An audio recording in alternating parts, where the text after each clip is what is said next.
This is Jason from the band Becoming. You're listening to Dave Softee's Metal Meltdown on Metal Messiah Radio. Turn it up. We'll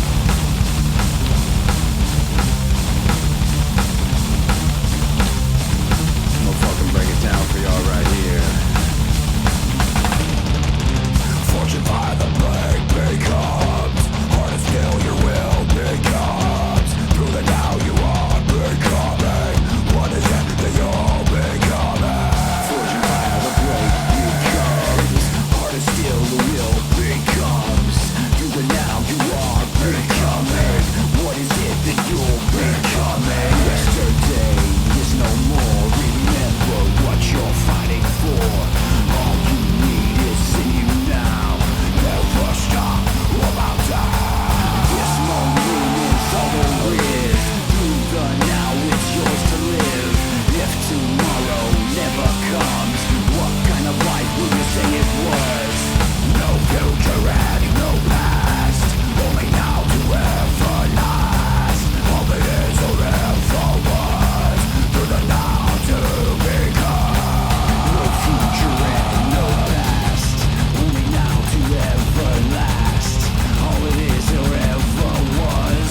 Through the now to become.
Alrighty, Metal Maniacs, here we go. Please help me welcome to Metal Messiah Radio, hailing from San Jose, California, from Thrash, Death, Eclectic, and Ambient metal band Becoming, here to talk about the band's latest offering, In the Name of God, released this past summer, June 12th of 2020. Please welcome founding member, vocalist, guitarist, bassist, and drummer, Jason Hardouin. Welcome.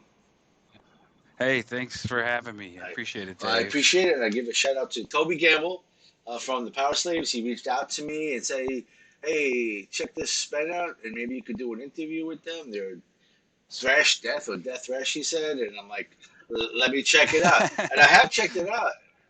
But it's so it much really more. is. I don't really consider it thrash or death, but you do have a nice harsher vocal in there, and you have that's why I call it eclectic and ambient. You have something else going on there that's way beyond what you would call thrash or death or thrash death or death thrash. It definitely is something else.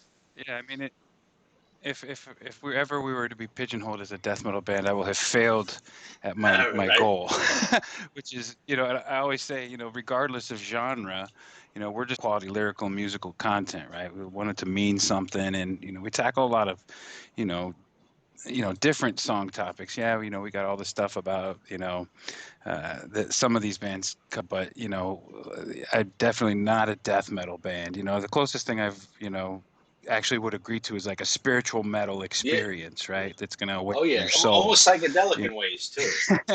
Totally. I mean, I'm a huge fan of like Pink Floyd and some of the psytrance stuff in different genres. I mean, I love all kinds of music, but my nature is very much to play metal. Like, ever since I was a kid, growing up, Motley Crue was like my first like band, and Kiss and Journey when I was super young. before I was even a teenager. And then when I was a teenager, I started playing. It was like, oh, dude, Dokken was the best, right? Like I loved George Lynch and, Metallica, early stuff. I remember when I heard Ride the Lightning and Master of Puppets, it was like, whoa, this is the direction I really feel. And as time went on, it was like the Slayers and the Panteras and the Exoduses and, early Forbidden and stuff like that when I was a, teenager. And then start playing in bands, pretty consistently. And, there was just such a huge world of music out there, right? So I always liked different elements, and I didn't want to be like limited, say, oh, you can't throw a bounce beat there because then you're a rap metal band. Well, it's like bounce beat just feels better, and then, yeah, we got some blast beats in there too. And, but, our song structures are a little bit different than the norm. And, the things we're, tackling lyrically, is something that I think a lot of folks can resonate with out there, right? Anybody who's like searching for something more, right? Not just in their music, but in their existence, right? It's, there's a lot of life stuff that happens. We're all human Right. at the end of the And day. I find your music to be very original. Like you mentioned, all these bands, and you're not copying any band. You're being very original. You may have some elements of thrash and death in there, but you have so much, like I said, much more going on. But I want to thank you for being here on Metal Meltdown, and I'm very curious to know how you're doing tonight and how you've been out there during this COVID pandemic. And did this have an effect on Mhm. getting your latest music out over the summer? The only delay we experienced COVID, right? And luckily, right, our last album, Sonic Revelations, we dropped that in 2009, right? And so some people, 11 years between albums. I'm like, yeah, we all have kids and work jobs, and yeah, we got bills to pay, and music, you don't make no money, And I never really wanted to be a traveling T-shirt salesman, Right. as they say. And we had the leisure since we're fully independent. I've been offered deals before, but wasn't interested, right? Because we have full creative control, etc. And it's like, hey, if a label wants to come and give me a fat marketing budget, yeah, I'll think about it. But at this point, we do everything in house, right? So, when COVID happened, the album's ready to go, right? And we had just gotten the tracks off to Zeus to do the mastering. And then the only hiccup was in the digital distribution channel. Once we went to send it, there's like, oh, it's a little backlogged for a couple weeks, but we did have to push the release date out to June because of that. And then actually getting the physical CDs, there was probably like a Right. 2-month delay in that too, because Yeah, exactly. as you could Yeah, expect. But exactly. it's crazy when COVID hit. I'll never forget, right? So my now wife and I had just moved in together, and we're the last of the original courtships, right? Some people start moving in together because of COVID, but no, we got engaged and moved in together by choice, right? It wasn't like a forced issue. But I never forget when COVID hit. I was like, damn. We went, they started the lockdown. I was like, well, I guess we got to go gas up the cars and go to the grocery store Yeah. real quick, and there's two little old ladies fighting over a rotisserie chicken at the grocery store. I was like, this is real. And then there was no toilet paper. There was no no water. Lysol. And then all of a sudden, and then my job's like, hey, everybody just work from home. I'm like, okay, I can deal with this. So, like that whole working remote thing was actually a blessing, right? So, it's in terms of being able to like do other things, I obviously got to work my day job, like everybody else. But I think hopefully those times are behind us. But there's a lot of good things to come out of COVID, right? So, I mean, I think there's a lot. I love seeing like Charlie Benante, right? Sure. The drummer of Anthrax. He's doing all these like covers and doing all these like jam sessions with other people, right? So there's that part of hey, it's like, hey, we're gonna jam with other people and release some different songs, and artists have more time to actually work on stuff, right? So everybody's off the road right now, and everybody's hopefully creating music. And whenever there's crazy times throughout history, right? Like no matter how bad the world gets, like art and music is a reflection of the times.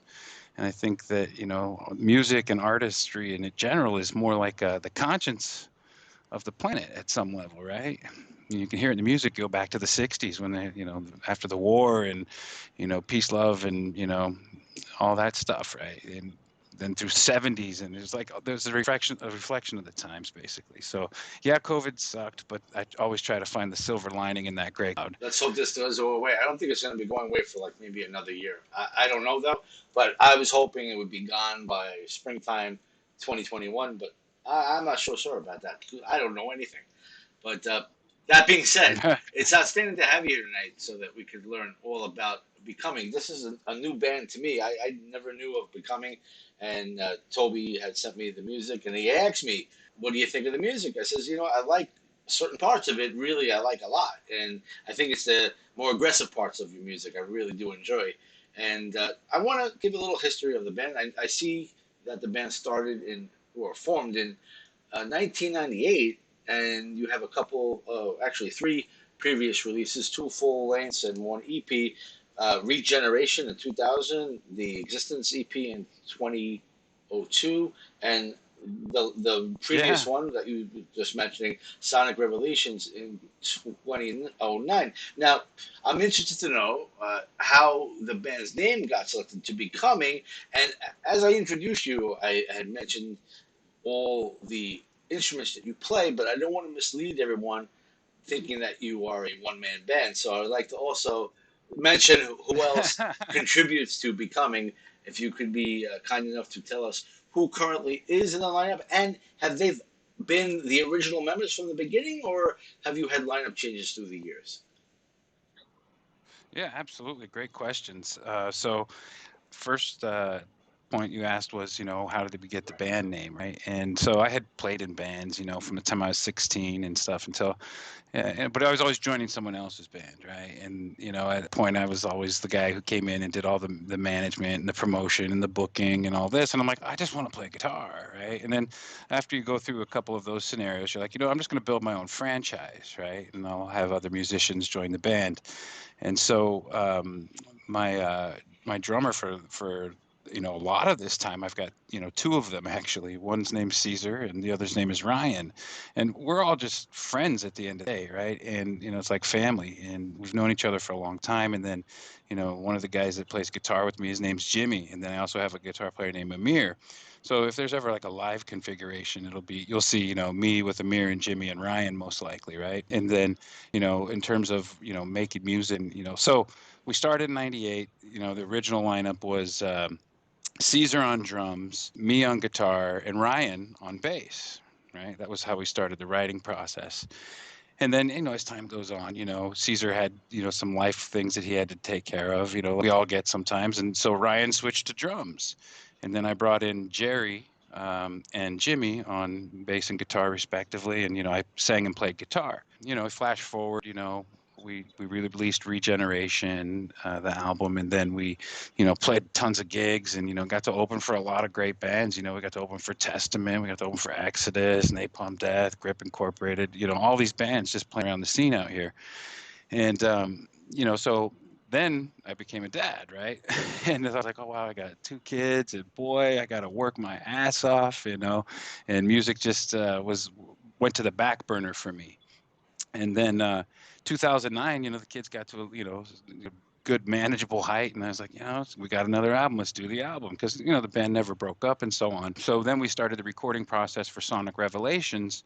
And that was Caesar on the drums, Jerry on the guitar, switched him to guitar. And then, I played bass for that particular album. And then Amir, he was our lead player and, in the band at that time as well. So when we did the most recent album, so flash forward, kids going to high school, this, that, the other, working jobs, building your career, started working on this album a couple years ago, and then just all of a sudden it came together, and it's like, all right, looks like we got an album that we want to, move forward with. It was like the right time, and I felt like it was sort of, I always say the songs sort of write themselves, right? And it's not when you want it, they want it, right?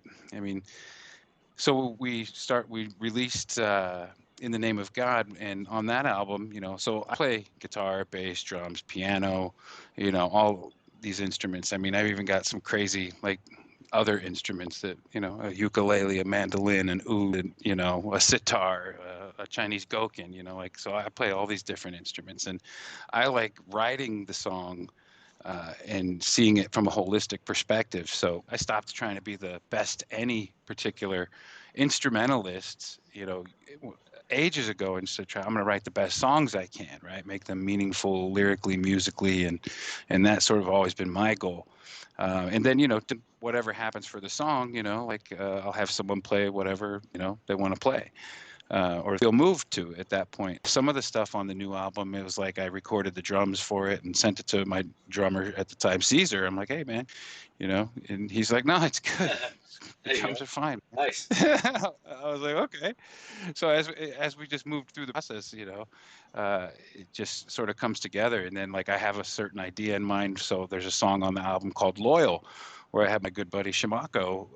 He's a like an MC rapper DJ. Not, I wouldn't say DJ, but the guy just flows, right? So I was like, you know what? How about you do the lead vocal on this song, right? Let's make this a song about loyalty and respect and love and longtime friendship, right?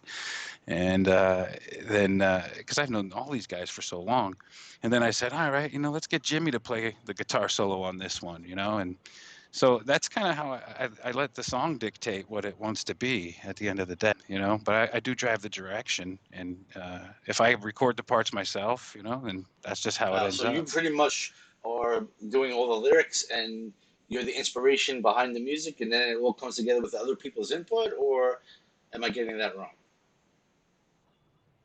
Nah, I pretty much write everything. If there's other ideas that come to the front, yeah, that all the other guys have contributed at some point in time, but the lion's share of everything, like if you went to the publishing and the copyrights, it's me. Okay, that's quite interesting. Okay, it's good. just And what studio yeah. was In the Name of God recorded in, and who was responsible for the mixing, mastering, and producing this? You sound like a DIY band, do-it-yourself band. Did you do all this yourself? So I did all of the engineering and the production and everything, right? So when we had the finished, what I believe to be the finished songs, I reached out to Zeus and I said, hey, you got time to mix and master and see what if you're down with it. And he was like, yeah, because he did our album back in 2009, Sonic Revelation. So it was great to work with him again. Zeus is just a talent, the guy has worked with, the likes of Hatebreed, Rob Zombie, Shadows Fall, and check the guy's resume. He's an audio magician, he lives in Massachusetts, so I just sent him the files, and he sent me back mixes. We'd check them out and be like, hey, can you do this there? Throw some reverb there, da-da-da. And yeah, that's how we got down with that, And then the artwork and packaging and everything on the new album was done by Melody Myers based on the concepts that, I provided her, designed by Melody. She is nothing short of amazing. She works with David Ellefson and Megadeth, and so she does a lot of things from the art perspective. She's just check her resume out, designed by Melody. But yeah, she for EMP and Combat and things like that. And so she just totally nailed, the concept visually. After we decided, okay, here's the album and see what you come up with. So like a lot of folks I like to let people do their full, creative input, and that always deal with top-notch people in your circle. Yeah, why fuck around with half-ass? Right. I've been there though too. Like our first album, Regeneration, man. Like we were at the mercy, like we found this back in the day, right? We were at of getting studio time. This is before all the cool technology. Right now, I record at my house, in my own studio, and it's like, yeah, I'm at home, and it's great. I've got all the capabilities. But back in the day when we recorded Regeneration, we were the guinea pig band at a recording school. So we'd show up there random times whenever they'd squeeze us in, track a song, and then make friends with the teacher and go back after hours and smoke weed with them to get, good, rates on studio time. From like midnight to 4 a.m. you're in the studio.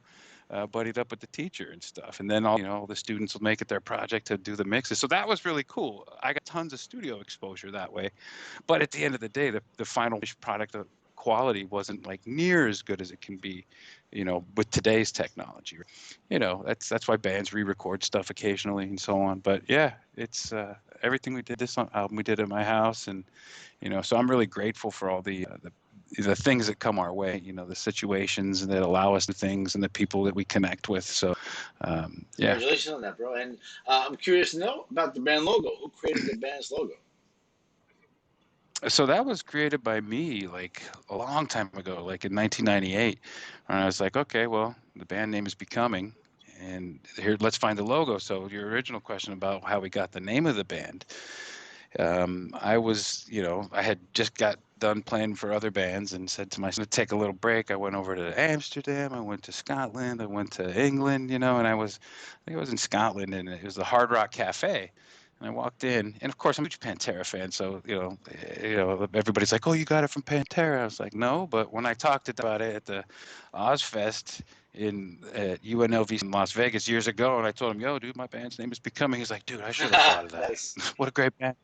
And he was super cool. I mean, a lot of these rock star dudes and my idols and stuff, and was consistently disappointed, but he did not. So in any case, I'm on this vacation, this soul searching journey, get to the Hard Rock Cafe, because you can always count on them for good food no matter where you go. And it was this nice, awesome stained glass window. And there's this guy, Zai Baba. He's like one of the founders and so on like that, one of the advisors or something like that to Hard Rock. And, he's a straight up yogi, and he had this saying, it says, reality is taken by dreams and dreams are taken by becoming. And I was like, wow, it's deep, and it's like everything in this life is always in a stage, of coming into or going out of existence. And so I was like, that's it, becoming it is. And so we went with that, created the logo, and started the process. And on Facebook, you shared with me a nice amount of links, and I do appreciate that. And I'm going to talk about merch now. I want to know where you would say would be the best place to get a copy of In the Name of God, and what formats isn't it available in? Do you have it in digital format? Do you have it in physical copy? Do you have it in vinyl as well? No vinyl at the moment, but if demand dictates, we'll totally press it. Right now, we've got physical CDs you can get directly from us. Just hit us up on our Facebook.com/Becoming Band page. Send a message, and I'll ship it out to you, just like I shipped yours out. Like pronto, boom, done. Right. And thank you, by the way, but for sending me both your CDs there. Thank you. Yeah, I mean, if I could send you a copy of Regeneration, I don't even have one at this point. It's like a freaking I'm sure collector's it is. item. Yeah, 2000. Wow. Right? Yeah. So that was. So in any case, the best digital outlets is the one that you're subscribed to or you prefer. It's on Apple, iTunes, Spotify, Deezer, Tidal. I mean, if you're in India, it's on Hungama. That's the platform over there. But so all the popular digital e-tailers, and then direct from us for the physical copies. And your homepage is becoming.band. You got it. So if you go, actually, for all the folks who go to becoming.band, there's actually 5 VIP downloads there that you can get. A couple songs from different spots along from different albums and so on. And join the mailing list and download the songs and share them with your friends. Go for it. I also want to mention your Instagram, your Twitter, your YouTube. Instagram is instagram.com/the band Becoming. And Twitter is twitter.com Becoming Band. And YouTube is Becoming Band. And Zazzle, I'm not familiar with Zazzle, but Zazzle.com Becoming Band. Yeah, that's like a old school merch, website. We haven't, you basically load your artwork up. They kind of do it on demand. Don't make shit for money, but your fans want merch, they can get it. And at the end of the day, so if you want a T-shirt or a sticker or something like that, you can get playing cards or whatever the merch of the month is. Go to Zazzle, zazzle.com/Becoming Band. We should have yoga pants soon for folks who like that sort of thing, as well as T-shirts, tank tops, tennis shoes, whatever it is that people buy these days. And if there's something you want, we can make it. You can, because these sites are kind of cool how they allow you to add artwork and imagery to different things, right? You do actually have a Becoming mask? I thought about making those right when the pandemic happened, and I was like, nah, I feel like that's cashing in on tragedy. But now everybody's got it. Yeah, so I know. Maybe it's a good idea anyway. But, so you have quite a nice array of merch. Yeah, there's some different stuff on there. And if there's something, hey man, I'd really like a lunchbox. I think we got one of Seriously, those on wow. there, or a stash box, whatever you want to Okay, call cool. it. But yeah, so there's some stuff up there, and we're always updating too. So it's always something to check in on. But yeah, youtube.com/becoming band, twitter.com/becoming band, facebook.com/becoming band. The only one that's not becoming band is Instagram. It's the Right. band becoming. Um, but then, we're in the process of getting a Twitch channel set up, all that sort of stuff too. So, just check in with the band Facebook page to get the latest updates and stuff And consistently. very cool. Thank you for getting into detail with that. And I also want to thank you, Jason, for sharing me your video links from YouTube. I want to mention the videos, and that is Through the Now, In the Yeah, Name of God, Power Lines, and there again, you wanted me to check them out. I did check them out, of course, and I found them very, very interesting and yeah. artistic. Actually, artistic variation of lyric videos and somewhat psychedelic again. And could you please inform us on the creation of these videos? Is this something that you worked on, or did you have an outside source to it? Who actually directed and edited these lyric videos, Jason?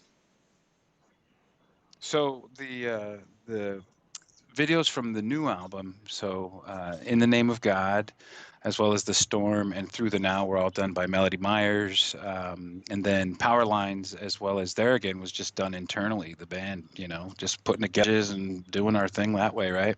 So those were the DIY videos. There Again is actually an instrumental song. It's like, take the Becoming 2-minute challenge, right? It's this little spacey instrumental where it's designed to take you away for a minute. Just, turn it on, take a little meditative trip for a couple minutes there and reset yourself, right? Re-energize, and then get out there and hit Through the Now, right? And get all fired up on that, right? And so, but yeah, it's always a collaborative process, either internally or with the folks that we do externally. But Melody Myers, again, she did a just amazing job on Through the Now, In the Name of God, and the most recent Storm.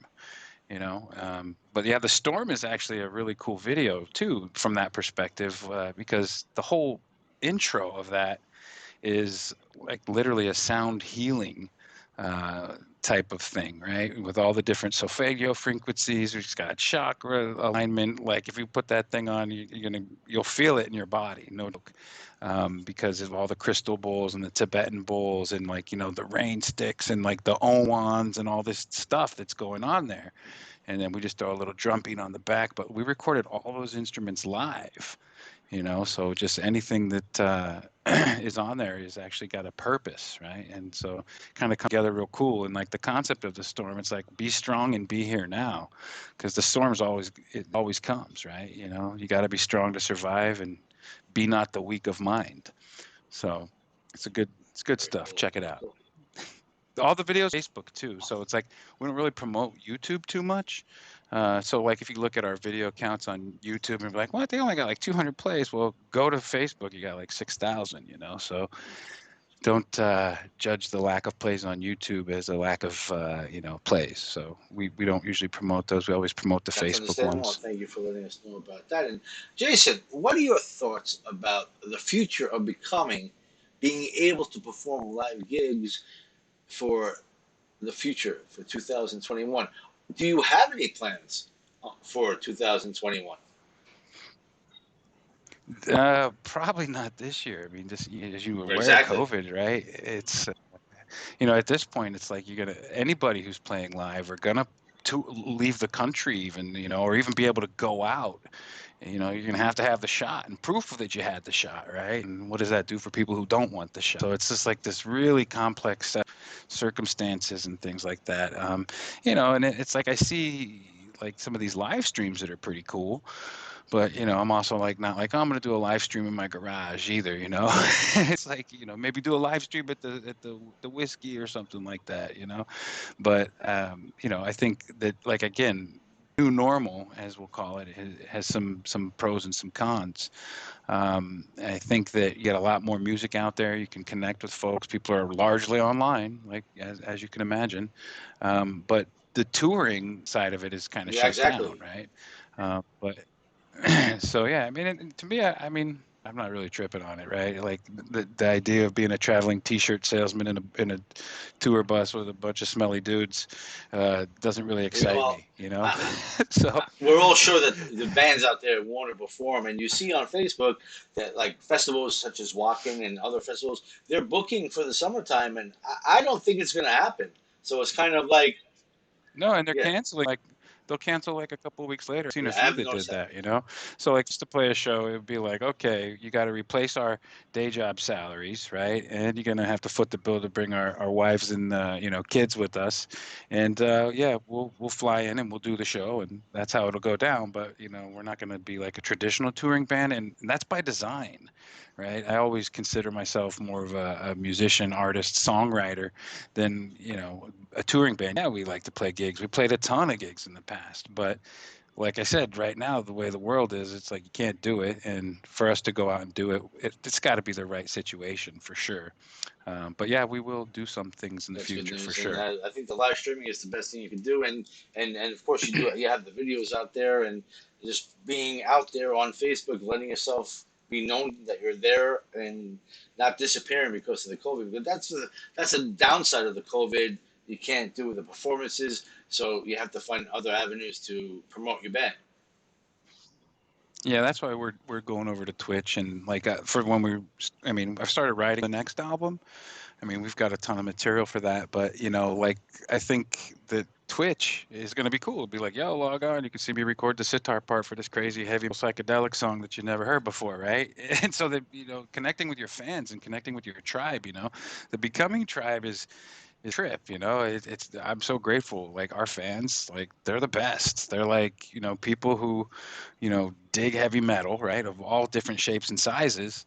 But they're not like, okay, I want to hear some stupid satanic, cliche, stab your fucking mom kind of like Cannibal Corpse bullshit, like all that music is stupid to me. And I'll go on the record with it. I don't want to start shit with nobody, but like you got a platform, use it for something good. Like you people, especially when kids, I got kids, when, like, do I want my kids listening to fucking Miley Cyrus and like, Nicki Minaj and all that Yeah. bullshit? No.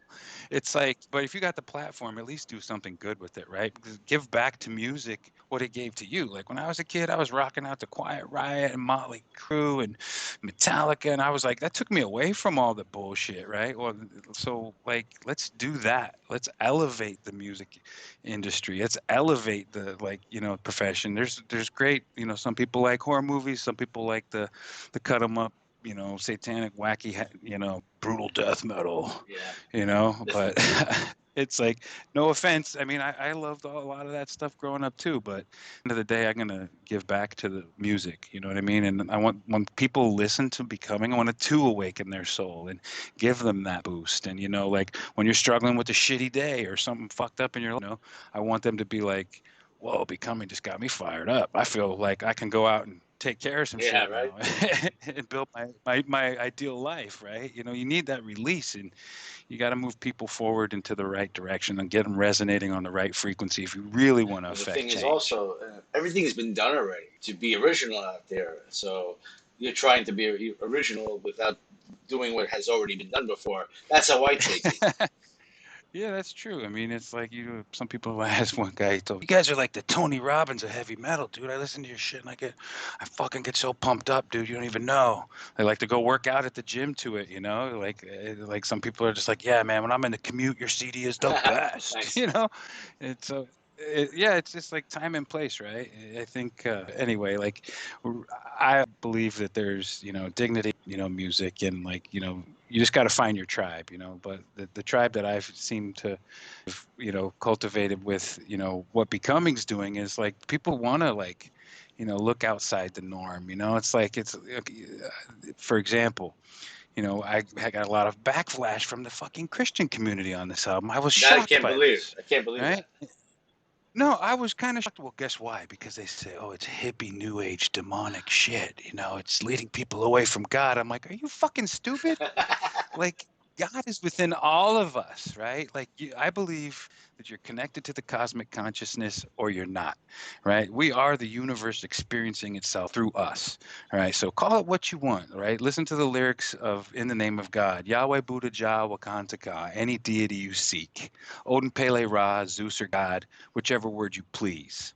Right, and it goes Krishna Bodhi Shangde Ahura Mazda Shen Kami Isis Mungu Brahman Shiva Chan Hashem Akal Murat Elohim, Adonai, Jehovah, right? That's like a heck of different names of God. Whatever, it's like every country got a way they prepare.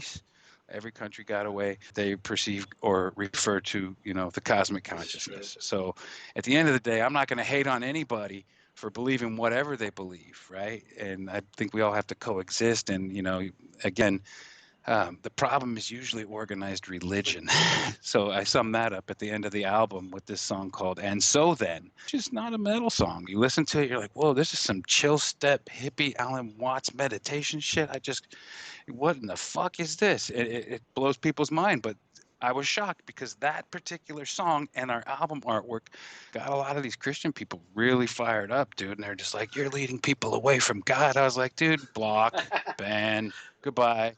Like, dude, you don't like it? But don't come and tell me how I'm so fucking supposed to tell people about, being like awakened, right? Like, there's no reason to. That's how. I mean, respect all, serve all, love all. That's how the holy rollers are, So, fuck them. Yeah. Sure. So, Jason, let's talk about your gear. Are you a gearhead? Do you like to talk about your gear? Yeah, I mean, I've been kind of hyped lately. It's like I get into like these little phases where I'm like, I need a new stand for the kit because I don't like the ergonomics. And then I'm like, hey, wait a minute, there's this cool instrument I heard. What is that? And I figure it out, and I'm like, oh, let me get that instrument. Like I literally just bought a sitar straight from India. This thing is fucking cool, dude. I was like, I've always heard sitars, but I was like, I want to try a sitar. And man, this thing's got so many strings. It's like mind blowing. So some people who have trouble tuning guitars, try tuning a sitar, ain't no joke. But yeah, I love, I've got the Roland V drums, right? Like for the line edition. And I love the fact, it's not an acoustic kit, but hey, guess what? It's got way more functionality and my neighbors never complain. I can be throwing bass beats at fucking 2 a.m. Nobody cares. And then it's like, obviously we got Pro Tools and, software and stuff like that you use to record it. And, but yeah, I mean, I got, like Jimmy, boy, and Amir, they're guitar geeks. I love them dearly. But, I play guitar, but when you hear a really shredding solo, it's one of them. That's not me. I mean, I do some little melodic solos, but when I need the big guns, I break out Jimmy or Amir. But those guys can talk for hours about, the freaking adjustments on any distortion or effects pedal or software thing that you've ever imagined. And I'm like, okay. Whenever I need something, I'm like, hey guys, what should you get? And they're like, get this. This is the thing. But yeah.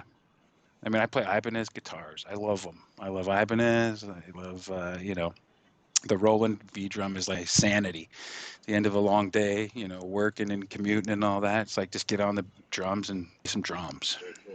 And I want to congratulate you. I want to take the time to congratulate you on being a family man with your children and being engaged. So congratulations on that. I'm sure that keeps you very busy. Yeah. And I'd like to know what else you do to earn a living when you can't make a living with becoming. What do you do? So I got married this year.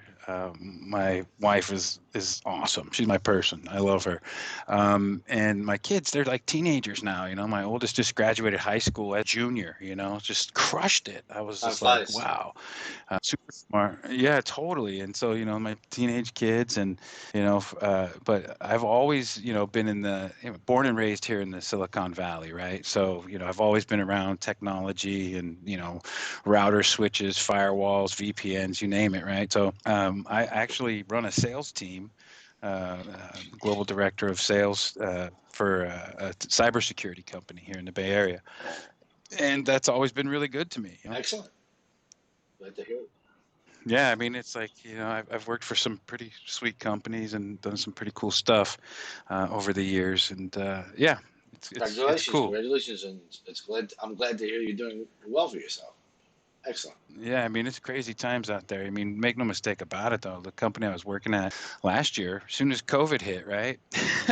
It was a medical software company that we were dealing with, and COVID hit, and hospitals stopped buying stuff. So, like, all of a sudden, there was this huge downsizing, and like, whoa, we're not selling stuff, blah blah blah. Let's cut everybody's salary by 20%. And I was like, okay, I still got a job, but then, I got connected with another friend of mine at another, cybersecurity company. He's like, hey, you want to make a change? I'm like, yo, let's go. So I took my team with from my last company, brought them with me to the new company, and it's loyal, right? It's the loyal thing, right? People who right by you, if you can count on them, you can trust them. If they're invested in you and they really want to be there, then those are people you should roll with, because there's enough people out there who want to be somebody through you and kind of ride your coattail. Jason, is there anything that you would like to say to your fans that are tuning in right now? Thank you. You guys are amazing.